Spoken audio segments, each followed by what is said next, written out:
Nous commençons aujourd'hui une série d'émissions sur la sidérurgie dans le bassin de l'Anhui. Dans le cadre de cette première émission, nous sommes à Ussigny-Gaudebranche. Alors nous avons ici sur ce plateau, ce magnifique plateau, nous avons le village d'Ussigny-Gaudebranche sur notre droite, qui est bordé également sur notre gauche par la forêt domaniale de Célomans. Et nous avons devant nous, en direction du nord, nous avons le bois d'Aoui qui nous conduit à la vallée de la Côte-Rouge et à la frontière luxembourgeoise. Et derrière nous, nous avons la vallée de la Moulaine. C'est-à-dire que ce plateau-là est complètement isolé et on y a travaillé le fer à des dates très lointaines. Nous verrons tout à l'heure, notamment en ce qui concerne l'époque gallo-romaine, comment on a pu travailler le fer ici dans la région. Alors la particularité de ce plateau, c'est qu'on dispose ici d'un minerai tout à fait particulier qu'on appelle du minerai de fer fort. C'est un minerai d'alluvion que l'on trouve dans certaines régions dans le pays haut et puis notamment ici dans le cadre d'Ussigny-Gaudebranche. Ce minerai, sa particularité, c'est qu'il est sous cette forme, très arrondi, érodé en partie. Alors, il est relativement riche puisqu'il a des teneurs qui varient entre 40 et 50% de fer. C'est un minerai qui est non phosphoreux, si on a fait sa richesse et son utilisation. On voit ici cette particularité du minerai qui a été très fortement recherché. Alors, voici 2 morceaux. Ce minerai de fer fort est très particulier. C'est un minerai qui est relativement dur, qui est entre guillemets réfractaire, et que les premiers métallurgistes qui l'ont utilisé ont été obligés de le griller avant de pouvoir l'utiliser dans les bas fourneaux. Alors nous allons visiter les sites de l'époque gallo-romaine. Nous sommes ici dans le bois d'Aoui et on va voir d'abord dans un premier temps les fosses qui ont servi à récupérer le minerai. Alors ces fosses-là sont particulières. Les mineurs du 19e siècle les appelaient des pots à minerai et on ramassait systématiquement, dès qu'on trouvait le minerai, on ramassait l'ensemble, terre plus mine, que l'on conduisait vers les lavoirs. Alors les lavoirs, il y en a ici principalement dans la vallée de la Côte-Rouge et ça nous permettait de nous débarrasser de l'excédent de terre qui accompagnait le minerai de fer. Alors les analyses radiocarbone que nous avons effectuées sur des charbons de bois prélevés dans les différents ferriers, nous verrons tout à l'heure ce que veut dire le mot ferrier, indique une datation possible entre 3e et 5e siècle. Donc ces pots à minerai, en voici un, où on enlève entièrement terre et mine, et où on conduit donc cet ensemble-là du côté des lavoirs. Alors nous sommes à l'intérieur du bois d'Aoui, entre les pots à minerai, et on a découvert une multitude de ce qu'on appelle des ferriers, c'est-à-dire des dépôts de scories d'époque gallo-romaine. Alors qu'est-ce qu'on entend par ferrier ? Eh bien c'est toutes les scories qui sont extraites du bas fourneau et qui sont rejetées au même titre qu'ont rejeté les laitiers sur les crassiers pendant l'époque moderne. Donc on va trouver des ferriers de cette nature. En général, ici dans le pays haut, ils sont de taille variable. Ils sont soit enterrés, soit semi-enterrés. Celui qu'on voit derrière nous, il aurait tendance à être plutôt semi-enterré et occupe une surface au sol de l'ordre de 10 à 50 mètres carrés. L'épaisseur maximum entre 50 et 80 cm. Donc ça veut dire qu'à l'époque gallo-romaine, les métallurgistes exploitaient le minerai sur place, dans ce qu'on appelle des bas fourneaux, c'est-à-dire des hauts fourneaux à hauteur d'homme, possible de charger sans effort particulier, et puis récupérer dans ce bas fourneau, récupérer à la fois les scories qui sont la matière qui n'est non ferreuse à l'intérieur du minerai, et récupérer un massio, une masse de fer à l'intérieur du four. Donc on ouvrait l'entrée du four, on sortait le massio et on le traitait derrière puisqu'il était quand même relativement impur, puisqu'il était chargé de charbon de bois, de minerai, etc. mélangés. Donc il fallait le réchauffer, le battre pour pouvoir en extraire toutes ces scories et autres impuretés. Les scories que l'on trouve en surface, simplement au cours du temps, sont remontées progressivement. Et puis on en découvre un certain nombre, mais la masse importante se trouve à quelques dizaines de centimètres en dessous du niveau du sol. Quand on regarde, on va trouver de tout à l'intérieur. On va trouver des scories proprement dites. Donc en général, elles sont riches en silice, elles sont riches en fer également, parce qu'elles contiennent une teneur en fer qui n'est pas négligeable. En voici un très bel exemplaire.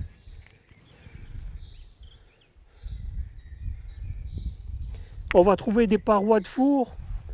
C'est la partie qui se décolle à l'intérieur du four que l'on retrouve dans les scories. Mais on va aussi trouver, à l'époque gallo-romaine, on va trouver des tuyères. C'est-à-dire des pièces en argile façonnées, percées d'un trou qui permet d'injecter l'air à l'intérieur du bas fourneau. Dans le sondage que nous avons effectué ici sur ce terrain, on a trouvé 3 types différents de tuyères. On a trouvé des tuyères cylindriques, on a trouvé des tuyères coniques et on a trouvé des tuyères à section rectangulaire. Donc à chaque fois, la tuyère débouche à l'intérieur du four et permet d'injecter l'air à l'intérieur du four pour faciliter la combustion du charbon de bois. Quand on examine la structure des scories que l'on trouve en surface, on va trouver déjà une structure alvéolée d'une part, et une structure très particulière. Simplement parce que ces scories, quand elles sortent du bas fourneau, elles sont liquides, mais quasiment instantanément, elles vont se solidifier et donner cette structure particulière. Donc on a ici des scories denses, ce qu'on appelle des scories denses, mais on a également des scories beaucoup plus légères que l'on retrouve ici, telles que celle-ci par exemple, ou celle-ci, très alvéolées à l'intérieur, c'est-à-dire c'est les bulles de gaz qui sortent de la scorie, et puis donc, qui sont évacuées du haut fourneau. Donc voilà un exemple ici de scorie type gallo-romaine. Donc je répète, période gallo-romaine, tout à fait exceptionnelle dans la région, c'est des sites qui datent du 3e au 5e siècle.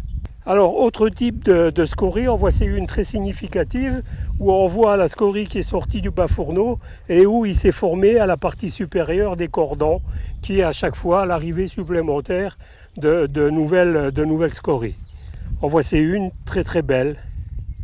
Alors, bien évidemment, à l'intérieur de ces ferriers, on ne trouve que très très rarement du fer.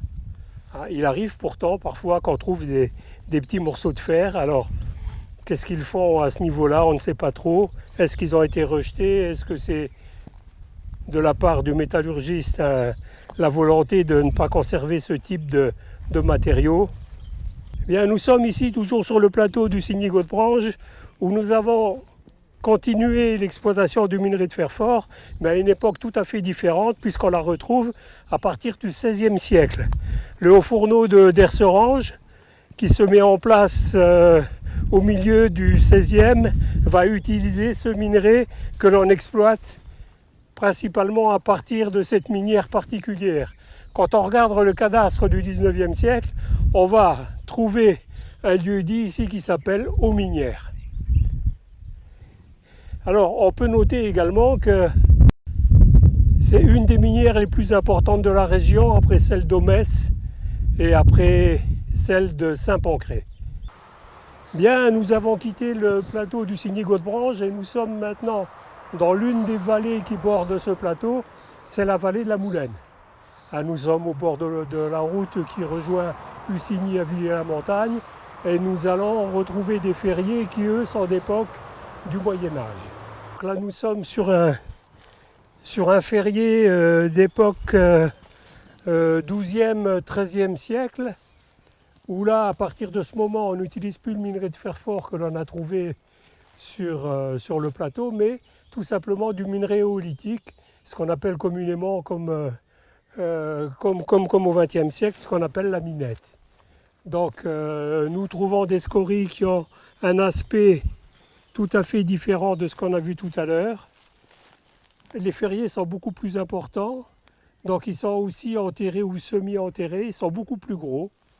Mais on voit qu'il y a une multitude de ferriers, on en a 4 simplement ici dans une zone d'un hectare. Donc on exploite sur place le minerai de fer. Toujours pareil, on va utiliser des bas fourneaux à cette époque-là. Donc on va sortir une loupe à la base du fourneau et les scories sont chargées un peu comme sur un crassier, elles sont déversées sur un crassier. Alors, d'où vient le minerai? C'est la question qu'on peut se poser.